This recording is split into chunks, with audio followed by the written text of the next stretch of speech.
ये एक अद्भुत घटना है जो 250 या 300 साल पहले हुई। कर्नाटक के दक्षिणी भाग में एक भक्त थे और उनकी मां बूढ़ी थी। वो काशी जाकर विश्वनाथ की गोद में मरना चाहती थीं, या कहें कि शिव की गोद में मरना चाहती थीं। उन्होंने अपने जीवन में कभी कुछ नहीं मांगा था।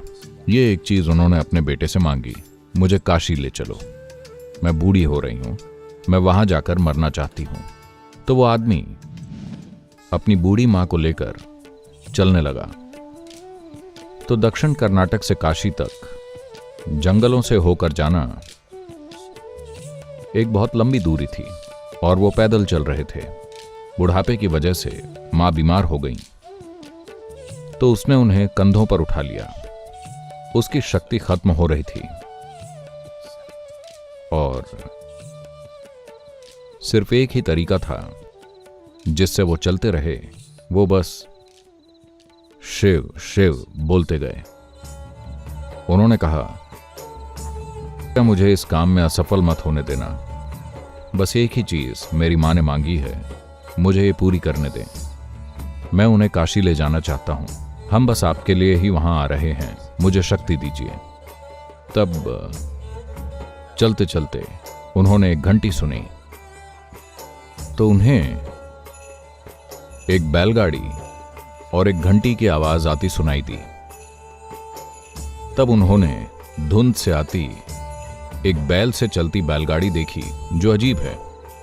कर्नाटक में आप अकेला बैल देख सकते हैं, पर आसपास के इस्तेमाल के लिए लंबी दूरी के लिए हमेशा 2 बैल होते हैं। पर जंगल में अकेला बैल अजीब है। पर जब आप थके होते हैं तो इन छोटी चीजों की परवाह नहीं करते। गाड़ी आने पर उन्होंने चालक से विनती की। वो उनका चेहरा नहीं देख सके, धुंध थी और वो खुद को ढके हुए थे।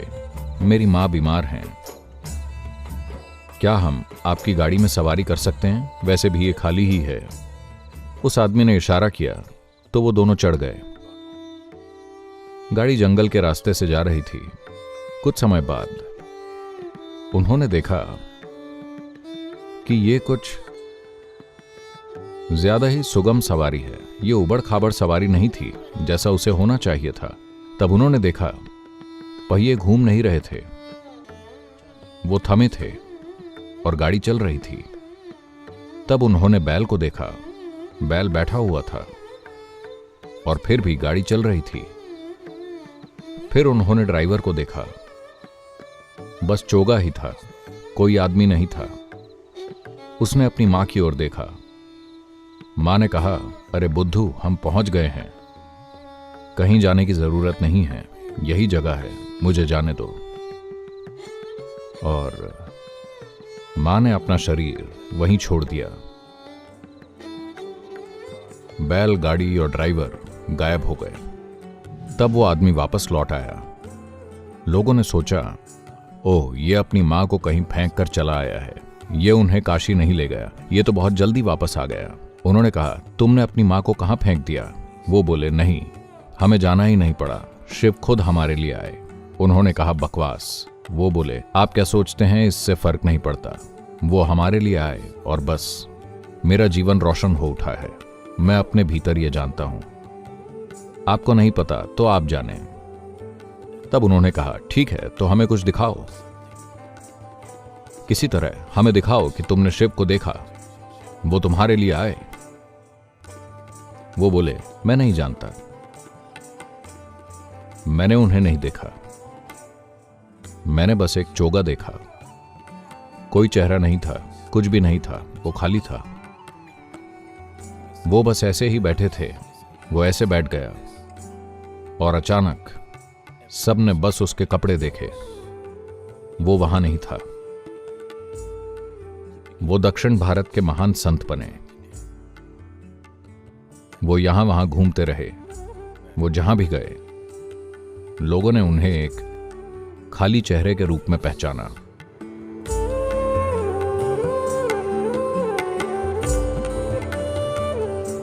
Devotion essentially means you have found a way to dissolve yourself. भक्ति मतलब आपको खुद को विलीन करने का एक तरीका मिल गया है। चाहे आपने एक देवता चुना हो, या एक आदमी या औरत या बच्चा, या अपने जीवन में कोई एक खास लक्ष्य, पर एक चीज साफ है कि कभी भी किसी ने अपने जीवन में कुछ भी बड़ा हासिल नहीं किया किसी चीज के लिए समर्पित हुए बिना। चाहे वो आर्ट हो, स्पोर्ट हो, म्यूजिक हो, पॉलिटिक्स हो, अध्यात्म हो, जो कुछ भी हो, जब तक आप समर्पित नहीं होंगे कुछ भी महत्वपूर्ण नहीं होगा। क्योंकि भक्ति भाव बिना आप अपनी खुद की सीमाओं को पार नहीं कर पाएंगे। आप किसके लिए समर्पित हैं मायने नहीं रखता। आप चाहे जिसके लिए समर्पित हों, यह आपकी भक्ति का गुण है जो आपको रूपांतरित करेगा। भक्ति के बिना सच्चा रूपांतरण नहीं होता। भक्ति के बिना एक इंसान कभी भी पूरी तरह सशक्त नहीं होगा।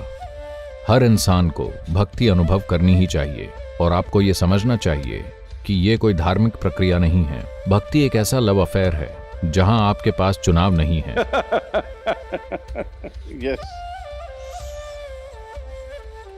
एक लव अफेयर मतलब आपके पास ज्यादा चुनाव नहीं है, पर एक समय बाद आप उससे मुक्त हो सकते हैं। भक्ति एक ऐसा लव अफेयर है जहां आपके पास कोई चुनाव नहीं होता और आप उससे कभी भी मुक्त नहीं हो सकते।